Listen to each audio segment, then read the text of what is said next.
On today's episode of the SPMA Council Podcast, we had on Phil Sullivan, the official team manager of the Brock men's rugby team, and their former head coach up until 2020. And this was an awesome episode for a variety of reasons, especially if you're looking to get into the coaching side of sport. There was a variety of things that we covered. We talked about. His interest in the psychology fields. He has a whole host of degrees from a bunch of different universities across North America. We talked about his playing career in rugby that transitioned into coaching and his motivation to get into the coaching side of it. We learned about the very, very hectic nature of the men's rugby season, including the challenges that go along with that. We talked about his time as a professor in the kinesiology department, where he's been for the past 19 years. And we talked about some historical moments in Brock rugby history. That was the November 2019 victory over the Trent Excalibur to win a bronze medal, but filled with tons of stuff, regardless of what your interests are to learn from. And it was overall just an awesome conversation. A special shout out to returning co-hosts Alex Penz and Jackson Pretli for joining the show.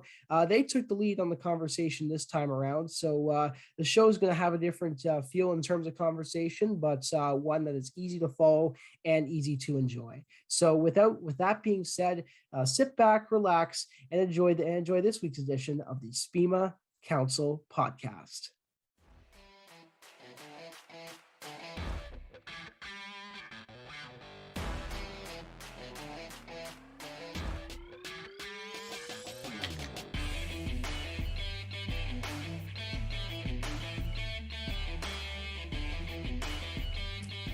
How's it going, everyone? Hope everyone's having a fantastic day. You know what time it is. I invite you to pull up a chair, sit back, and relax, and welcome you to yet another episode of the SPMA Council Podcast.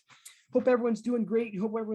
This week. Hope everyone got a chance to see our episode from last week with Becca Hogan and Phil Giannini of Oilers Entertainment Group. First time in a while that we had a double guest episode. So hopefully that you guys were able to take advantage of the knowledge that they had to offer and the expertise that they brought to the show. But the theme of twos actually carried on to this week, except this time it's with the host. So we've got a packed house for this. Introduction. Let's start by welcoming our social media coordinator, Jackson Pretli, to the podcast. Jackson, it's always a pleasure. How's it going, buddy? Thank you, Will. It's going great. Sounds good. Rocking the new Brock SPMA merch. For those always gotta represent. Flex the logo for those for our YouTube viewers, eh? Flex the logo. Let's go. Yes, sir. Yes, sir. And another returning co-host from this season, our first year rep, Alex Penz. Alex, how's it going, my man? Good. How are you doing? Good. Are you prepared? You're wearing your looks like you're wearing your Detroit Lions jacket. You're preparing for another top 5 pick of the NFL draft that hopefully won't flop. Wow. I mean, look, I'll always represent this logo just as proudly as any other logo there is. I think it speaks to a person's commitment and dedication if they're a Lions fan. So look, I'll wear it proudly and I won't have any of it. I'm sorry. I'm so sorry. You have two Lions fans in here. You gotta remember that. I had to throw. Don't make me start pulling out the Leafs jokes. Don't make. Come on. I had to throw a bit of shade, but you know what? As a Bills fan, I'll be arguing too much. As soon as someone says 13 seconds, then it's game over. Anyway, moving on to more serious matters with our guest. We had an awesome guest this week, Phil Sullivan, who's the official team manager of Brock Men's Rugby. He was the former head coach. He was the former head coach up until 2020, and he also serves as a professor at Brock University. Certainly a whole lot of things to take from this episode, but if anyone wants to mention their favorite moments, then fire away. I mean, I think my favorite moment was definitely the story with the player handing out the medal. Oh yeah, that was great. Never even heard of that until now, so I just thought that was like a one of a kind moment. Yeah, I've seen some people do that in the Olympics, but yeah, like there's no way to describe it other than you can't beat that. Like it's like especially if from a university program standpoint, if you have like fourth or fifth year guys who've been there and put in countless hours towards that program, that's an ending that you could write out of a storybook. Alex, what was any moments that stood for you? Yeah, I would say actually, no, I don't want to steal Jackson's point, but just to make another point, I think the question we asked him about how coaching and teaching kind of relate to each other, and his answer was actually quite surprising. The way that coaching kind of connects with his job as a professor, you wouldn't really expect the answer he gave. So I thought that was a really interesting point. For sure. And another thing that stood out was just, the intricacies of running an OUA rugby program. Short. It's almost like a sprint to start and end the season. The recruitments, the amount of players on the roster. It really opened my eyes to things that I didn't realize were part of the sport, eh? Yeah, for sure. I guess one final thing is again just the real pride that he shows when he talks about his players. He's been around the program long enough that especially when the Brock team won their bronze medal a few years ago. There were guys from his first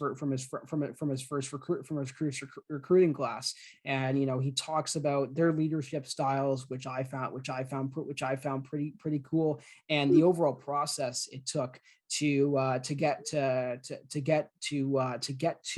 that position. And I won't spoil the story, but this show is packed with pretty much everything, and you're going to be able to take at least one or two key points from it that are memorable and are quite helpful, especially for the aspiring coaches out there. But before we go into the interview, any final thoughts, fellas?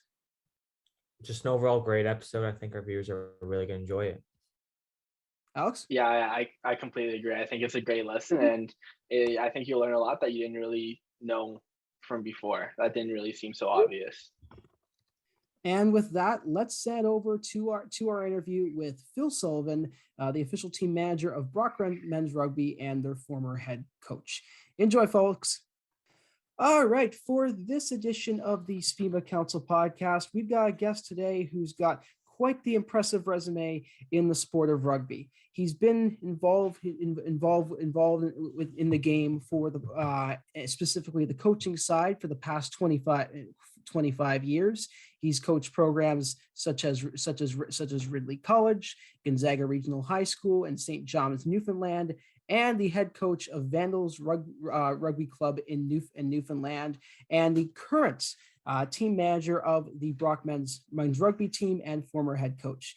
Please welcome to the podcast at this time, Phil Sullivan. Phil, it's a pleasure to have you on the show. Thanks. Great to be here. Thanks for having me. Not a problem. All right. To start off the show, we like to call it the de facto first word of the SPMA Council podcast. Phil, what mindset have you adopted to forge a successful career? I think I just always want to stay engaged. It's one of the great things about being a prof and about being a coach is you're constantly seeing new faces, people that are really interested in what you're doing. And every time I teach the sports psych class, obviously there's a new crop of students and they're all intrigued by it. Every year I was coaching, there's turnover every year, there's fresh faces. So you've got constant access to a lot of energy, a lot of excitement, and a lot of motivation, and it's a great part of the job. So I've tried to ride that wave as long as I could. Perfect. So currently you have 3 degrees under your name: an undergrad from Memorial University in Newfoundland, a master's degree from Windsor, and PhD in sports psychology from Michigan State. Considering that you're currently in Brock's Kinesiology department as a professor, what got you interested in the particular field that motivated you to continue to further your knowledge? So my undergrad, as you said, Memorial was in psychology. I was always interested in psychology, and I've always been interested and active in sports, particularly team sports. So as I was going through my undergrad and I knew I wanted to continue to pursue study and do more work in psychology, a field that was really interesting to me was sports psychology, specifically focusing on team dynamics. There were other areas of psychology I was interested in, but it still would have been that team dynamics, whether it was industrial organizational psychology or family psychology. But as a participant and as a very young coach at the time and a fan of sports, I was always drawn to sports and really just went down the pathway of focusing on psychology and social psychology and those team dynamics specifically within sport. And just to quickly add on to that, obviously you've been involved in rugby for quite a long time, but what drew you to that particular sport? I mean, the honest answer is as a young kid growing up, there were a lot of sports I played. I was not particularly good at. Loved playing football, but there was no organized football in Newfoundland at the time. I still don't think there is. I mean, it just wasn't there. But rugby was there. Rugby had a history, had a great access to rugby. Tried it out, and I enjoyed it immensely. It's a great team sport. It's a great social activity, and it's a sport where everybody, big, small, fast, slow, everybody has an opportunity to contribute, which really drew me to it as a teenager in high school, and I've enjoyed it ever since. Yeah, I also want to ask another question based on that. So you talked about your interest in team dynamics, and I was just curious, how do you believe that changes between sports, or if there's a change between sports? There's definitely a change between sports. I mean, you've got, individual sports versus team sports, and obviously social dynamics are very different among them. If you play, if I were to have played football, you've got football teams that have 50, 60 players on them, and the cohesion and the team dynamics and the leadership amongst that big of a group is very different than if you got a basketball team with seven players on it. So all of those things vary. It's not that one is more cohesive or a better team dynamic than the other. They're all different, and they all appeal to different people. I mean, there's, looking back at it through a research or a sports psychology lens, there's a lot of things about rugby. I mean, just the number of people. It's 15 players on a field, and it's not so big you get lost. It's not so small that one or two people can dominate. There's a great definition of roles. There's no substituting offense on and defense on. You're out there the whole time, so you've got to be able to do a lot of things and interact with people in a lot of different situations. And it's a tremendous social sport. I mean, the one of the things I would do as I was recruiting players to play rugby, a lot of people would play football through high school, and maybe they would have the opportunity to continue football after, or maybe not. But there's for a lot of sports, there's kind of a limited window for participation. I mean, rugby is the kind of sport that a lot of people get into after high school, and they might play for another 20, 30 years.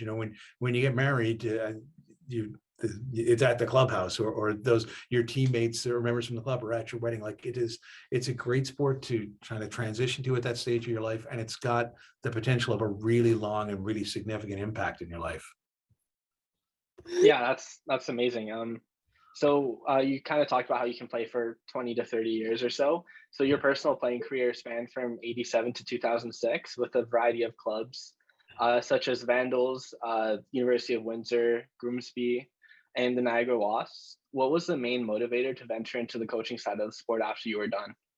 I mean, technically, I ventured in long before I was done playing. But the first time I got interested in coaching, it was I was probably about your guys' age. I was just in undergrad university, and I had played high school and played a little bit of club. And my sister-in-law, at that point, my girlfriend's younger sister, they wanted to start a high school team, girls rugby team at Gonzaga, which is where I played and where I started coaching. And they got a lot of girls together, a lot of really good athletes together. And they went to the principal and he said, find a coach and you can do it. So they came and knocked on my door. And that was the original motivation. And I'm glad it came my way. I really enjoyed coaching that team. It was a great experience. But something about a coaching just appealed to me. I liked, as a teacher, you want to organize lessons, you want to make sure people understand things, you want to make sure they're prepared to execute them, and obviously that's a lot of what goes on in coaching. I liked the leadership role. I liked it, particularly in that situation. It was an opportunity. There was a group of athletes that wanted to participate in a sport, and what they needed more than leadership really was assistance. If they didn't have someone that would step up to coach them, there'd be 30 girls who didn't have a chance to play rugby. And so I started because of that. I enjoyed what I was doing. And then pretty much everywhere I moved along. When I went and did my master's in Windsor, there was a club there and they didn't have a coach. So I kind of took on a player coach role there, and took on a lot of coaching in rugby and even other sports. And as my kids grew up, got involved in coaching a lot of sports, and leading to coaching here at Brock up until just before COVID hit. So it was a long path. Enjoyed everything. Every little stop was different, but the initial motivation was just a call to help, which I was really happy to respond to. That's really an interesting pathway, and most coaches, they start at the grassroots level and work their way up, but at the start it's just for the love of the game, which is great, in any role, like you're enjoying it when you're at your workplace, coaching or otherwise, and it doesn't feel like a chore. It doesn't feel like, oh, I gotta commute 15-20 minutes to wherever to get some stuff done. It just feels sort of what's the right word? Sort of natural, if you will. Yeah, absolutely. Definitely. I mean, there's been a love of the sport from the first time I stepped on the field, and it was definitely a big part of what attracted me to coaching and keeps you in it. And again, it's that social dynamics. It's a nice group of people trying to accomplish something. And if there's a role that I can fill that helps that, I've always been happy to step up and do it. Now, I know a lot of players that turn into coaches had a coach inspire them. Did you have somebody that inspired you along the way during your playing career? I've been exposed to some really, really fantastic coaches. I mean, I wouldn't say there's anybody, when I got the opportunity to coach, it was because of this person I wanted to coach. Really, the reason I got into coaching is, as I said, it was a great opportunity to help out and help grow the sport, I guess. But there's been a lot of good coaches that I've been benefited from playing with. Rugby Newfoundland has a really strong history. There's immigrants from primarily Ireland who helped grow the sport, and the level of coaching and the level of professional commitment to it has been outstanding. And I benefited from that. I mean, sometimes directly, more often kind of indirectly, but it was a community, and you could see the benefit of that leadership and that commitment and that professionalism within that community.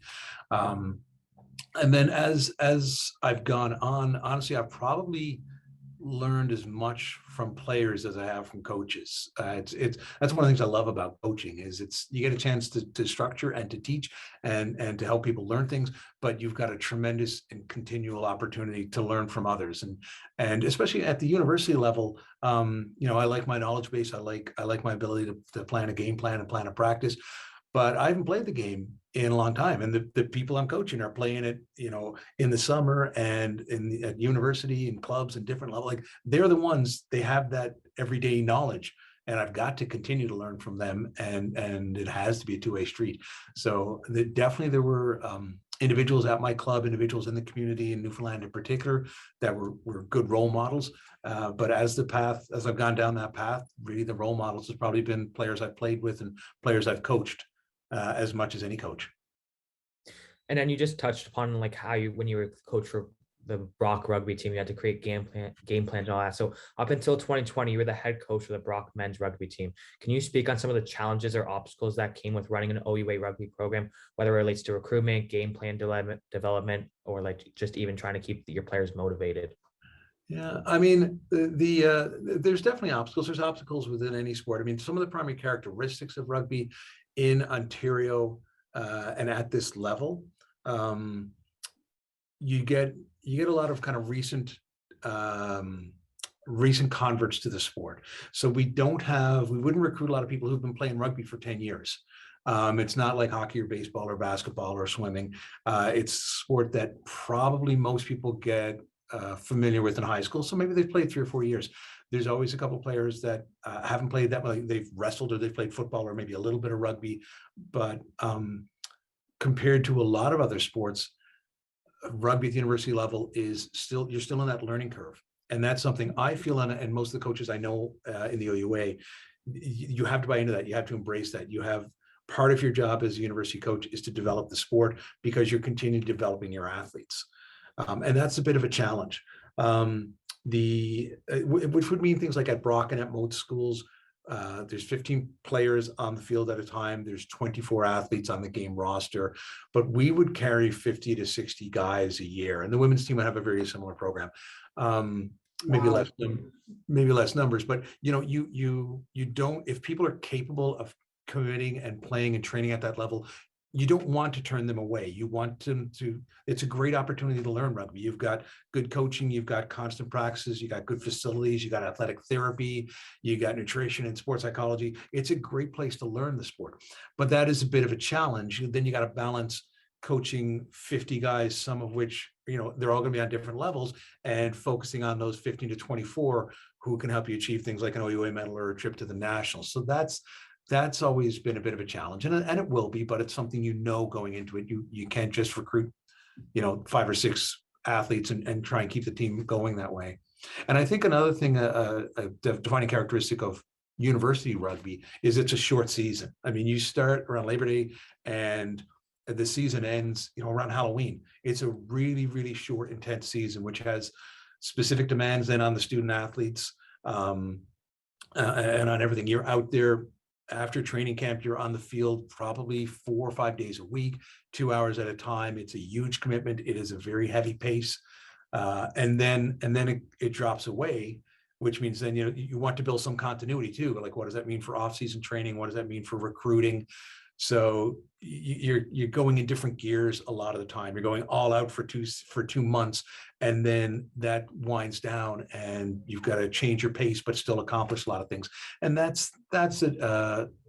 Again, all sports have their challenge with respect to pacing and timing and how that transitions into off-season and recruiting. But that's most fall sports have that kind of schedule, and rugby is one of them. And it's definitely a defining characteristic of what you got to do. And then I'm just wondering, do you have like a certain highlight from like coaching the men's rugby team, like whether it was like one game that you remember, like that, just like some highlight or memory that separates them from all the others? I coached for 6 years. We won 2 OUA bronze medals, and I've enjoyed, and then we had years that weren't as successful, but I enjoyed all of it. I really enjoyed the players I got a chance to interact with. Highlights, I mean, my son came and played here for 5 years, and it was a real joy working with him and coaching him. The overall highlight, honestly, would be the last year I coached. We went to nationals for the first time, and the structure of university sports, university rugby is a little bit different. There's not an official national championship because it's not an OUA sport. It's not a youth sport, national sport. It's an OUA sport for men. Women have an official national championship, but the sport is in the process of applying to, and hopefully will be, a youth sport. And one of the things that they do is they have developed and held their own national championship was canceled 1 year, 4 or 5 years now. So getting the opportunity to get to that level, which we did in my last year of coaching, was absolutely tremendous. It was a great collection of athletes. It was a fantastic team. And then going there as the 8th ranked team and only losing one game and walking away as the 5th ranked team in the country was just a great team accomplishment and something, definitely a fantastic memory. So yeah, we alluded to this earlier on, but alongside your duties with the rugby team, you've been a professor at Brock for the past 19 years or so, teaching a variety of courses such as sports psychology and coaching theory, along with publishing a variety of your own academic research papers. How has your involvement in that field influenced your coaching techniques in rugby? I think, you know, it's kind of hard to draw the line about what influences what. I think as a researcher, as an educator, you know, you're always inquisitive. You're trying to understand how things work. You're trying to apply that kind of knowledge. And that definitely informs how I coach. And I think most coaches do those kinds of things. I would say, honestly, the experience of having coached at this level translated more to me as a teacher than anything else, and as a researcher. I mean, if I'm trying to coach a sport, and I've coached primarily rugby, but I coach a lot of sports. So if you're trying to coach somebody rugby at the university level, and you've structured something and hopefully they learn it, and then you have a session where you're going to assess how good they are. If they don't get it, as a coach, you have to understand why, and you have to step back in and make sure that, I mean, if you're not getting this technique, how else are we going to teach it? How are we going to make sure we do it? And that really informs, for me, what it meant to teach. I wouldn't be so callous as to say, you know, you have a lesson, you go over the content, you give a midterm, and then if somebody gets a D, well, they got a D. That's my job now is done. But knowing that as a coach, it wouldn't stop there. It really makes you think as a professor, or made me think as a professor, am I teaching the right way? Are the assessments the right way? How can we be flexible? How can we get some two-way communication? I mean, the bottom line of both teaching and coaching is, you know, you want people that when they walk out the door, they're capable of doing something. Your job is to teach them. And the coaching experience really led me to reflect a lot on what I do as a professor, as a teacher, supervising graduate students. It really changed the way I looked at a lot of things, and hopefully I do things differently, because that was a really good learning experience. So I would say coaching really informed the research and definitely the teaching more than the other way around. That's quite the interesting point. You know, moving, taking things from coaching and moving that into a classroom to, you know, hopefully create, some sort of a transformational relationship with the students, the students in your class. And it might not be guaranteed with all of them based on the class size. If you have a class size of a few hundred people, it's a tough task, but a great accomplishment if you're able to use those techniques with at least a few of those students that are really involved in the course.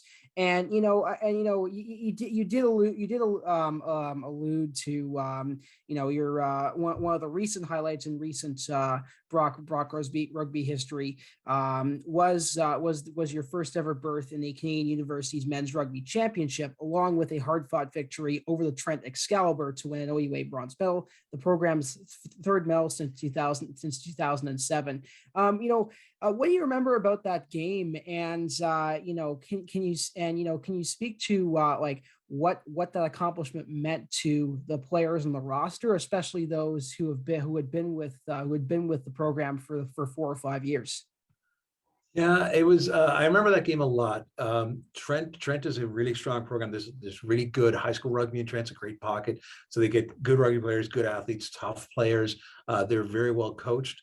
And the one thing that characterizes their team since they came to the OUA is they would never give up. I mean, if you're up 70-0, they would not. There's no quitting them. So we felt comfortable going into that game. We knew we had a really strong roster. I mean, they had a strong roster. We liked our talent. We liked our game plan. But we knew no matter what, they were never going to stop. And there was never going to be a point where we could feel we were pulling away and we were safe. And that was our mentality going into it. And it's definitely how it played out.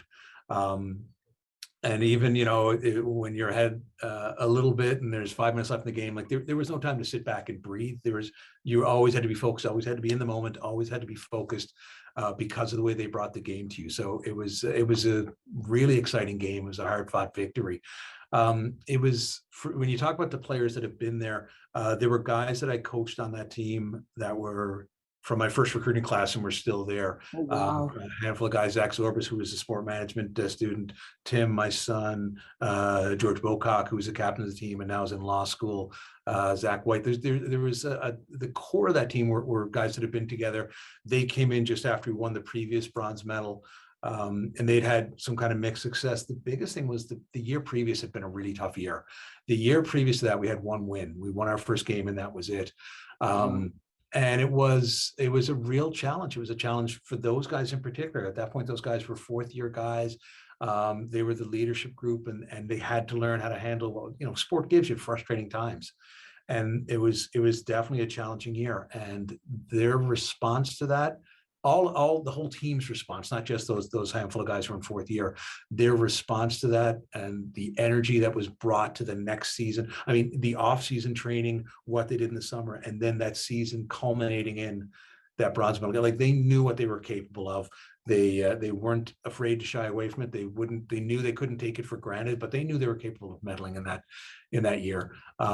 So it was a tremendous accomplishment. And one of the things I remember about that game was when it was over and the bronze medals were awarded, the captain, George, came up and asked if he could be the person to put the medals on the players. Because that's awesome. He had such a tremendous role with that team. There was such a love among those teammates that I thought it was a fantastic idea. And a couple of parents came up and said, like, when it was over and we're getting our medals and I'm shaking players' hands, but an actual player is putting the medal on and go, why was that? That's odd. But it was a real testament to the heart of that team, how much they fought for each other and how much they respected and really, really loved each other. Man, as a coach, when you get, those natural leaders that really are quote unquote heart and soul guys, you almost don't have to worry about motivating a team because when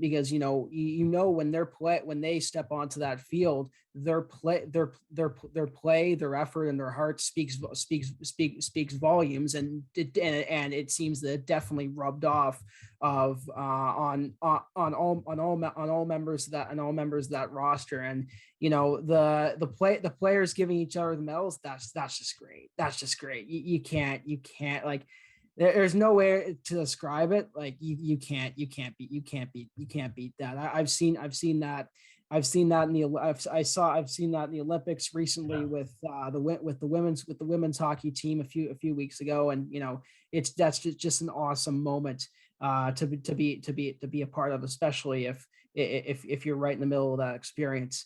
But as we bring this show to a close, and once again, Phil, we thank you so much for joining the show and for giving us great insight into the intricacies into the sport of rugby, sports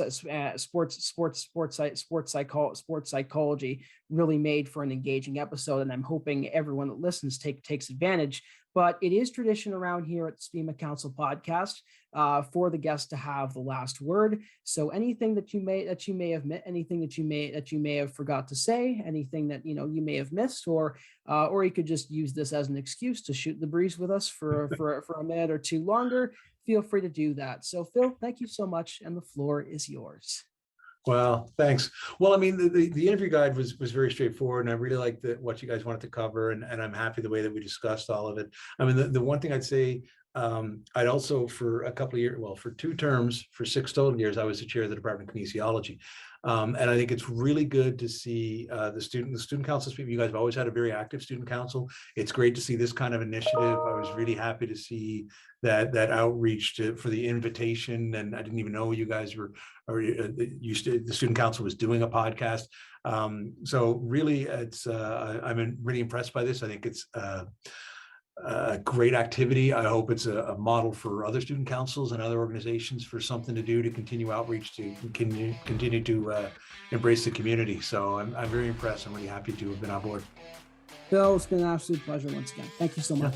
All right. Thanks, everybody.